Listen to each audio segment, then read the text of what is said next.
This video is long overdue, so I'm just gonna cut to the chase.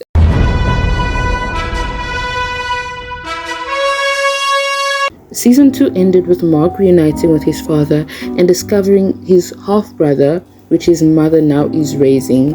And we ended that in a somewhat wholesome father and son reunion with him forgiving the mass murderer. So very confusing. And now I am here to draw parallels because I'm an artist and this is my greatest work.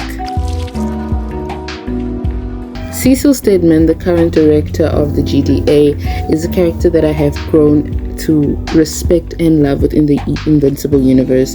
And just like Mark, he had this adolescent and somewhat young viewpoint on morality and the justice system and what was right and wrong. And after an incident that left him, permanently disfigured, he became angered that his boss, who was the former director of the GDA, sort of rehabilitated or forgave these criminals that murdered a lot of people through the release of these toxic fumes and left him this way.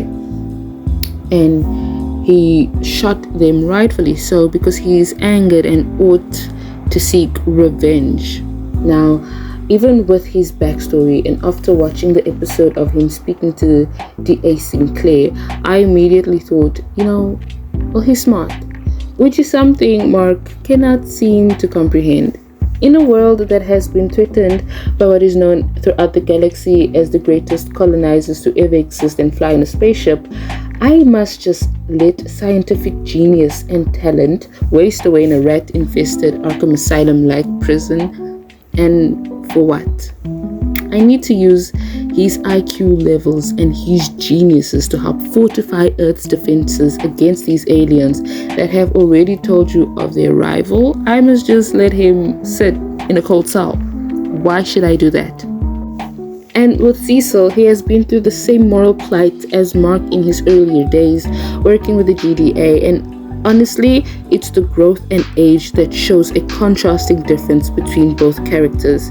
He understands that he has to use everything and anything at his disposal in order to maintain the safety of Earth, even if that might come with some multiple human rights violations and a deep dive into the morality of the situation. Mark, on the other hand, refuses to listen to any type of reasoning and believes his world should be viewed as universal despite its inherent flaws. Mark Grayson lives in a black and white world in which he is the master and can manipulate the paint on the canvas to whatever gradient and composition he deems fit. Implanting a device as a failsafe was one of the smartest ways to keep the world safe, because yes, Mark, I am currently terrified that you might become just like your father.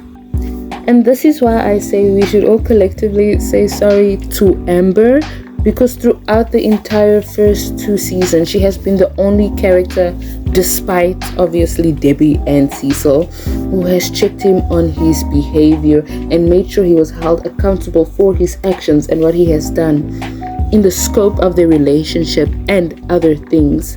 Not only has she made him aware of the little things called consequences, she has also put boundaries in place, boundaries that were unfortunately shattered through her fear of continuing this relationship and what it entailed to her livelihood. And unfortunately, you have pushed away the only person that could have been your mentor and is now surrounded by a bunch of yes men, and I'm speaking primarily about Eve. And although I do like her now, I was particularly thrown off when she said, "You're the victim too," because yes, Mark Grayson is a victim of the horrific things that his father has put him through, and he has every right to heal, but he took the mantle as a superhero and neglected the most crucial and fundamental aspect of the title, being an actual hero.